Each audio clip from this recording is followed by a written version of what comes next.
Biro Kisumu ni koro manen jalup gavana ma Kisumu Mikai Ruth Odinga osingo mar neno ni Wakeyni obiro wuok oko mondo koro osond jopiny obi okaw kura chenro manyaka gi sani koro dhi nyime. Ruth wacho ni tij Wakeyni e wach mar manyo mbulu en gima osebedo koro katin ahinya nikech owegi ga oko, kata kamano to koro wang'ni ok onego bed ni wegi oko, gin bende gikawo migawono mar neno seto jopiny odhi okaw mbulu.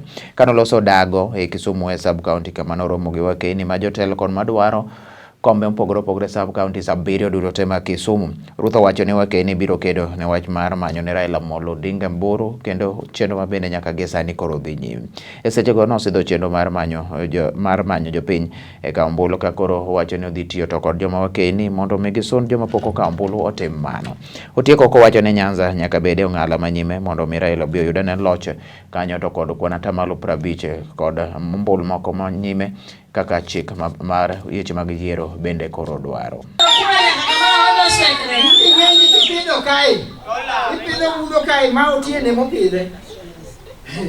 To onyango dhi chamo modhi kocha momol kocha otieno ok dhi ni dala chani machalo ng'ato budho modhi kucho monyuol kucha donge ng'ata machamo.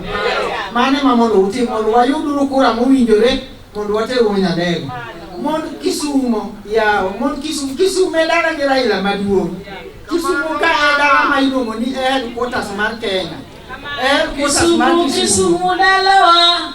To kendo Kisumu kae awacho dunia. Kura mwadhiye kae kati chung kata okichundi kati bed piny kati nino to chiewi gokinyi tipenje ni kawuono tateri jadi kawo kura. Gini obedo informed gi idea mar need.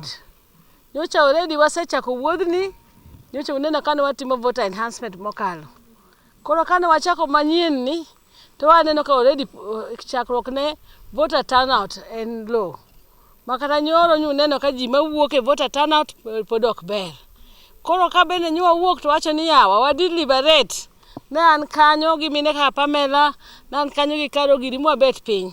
To gima nwaneno ni chendo mogik ni en ni involvement mar joma mine kata yudhe kata jodongo moloyo joma mine voter registration ni is very minimal.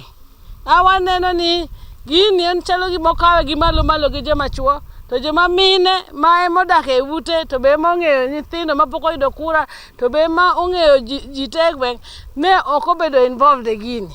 Koro ywak ne nitie mang'eny kuom joma mine ni wan bende mwang'e kaka igolo ga kura to wan bende wadwa ni wabed e gini mondo wawuog gi tekrewa mondo wadhi mwany kura kamoro amora chakre ei ot kamidakie kuom jirani ni kuom jogweng' kamintie mondo ne ni to kura owuok.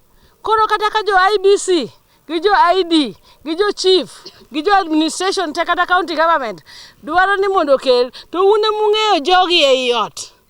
Koro mine wacho ni ging'e gi e ot, ging'e kama obet e chiro maonge gi kura, ging'e ng'ata ma ok okawo kura.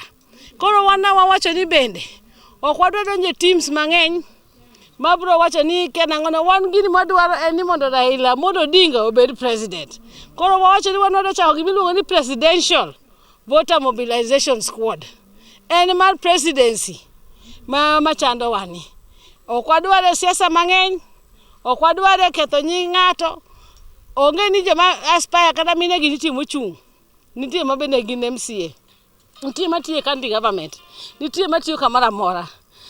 To wawacho ni wan wadwa ni wagol siasa oko, wagol gimoro amora oko, watim na tich achiel mar yudo kura mar presidency mar the 5th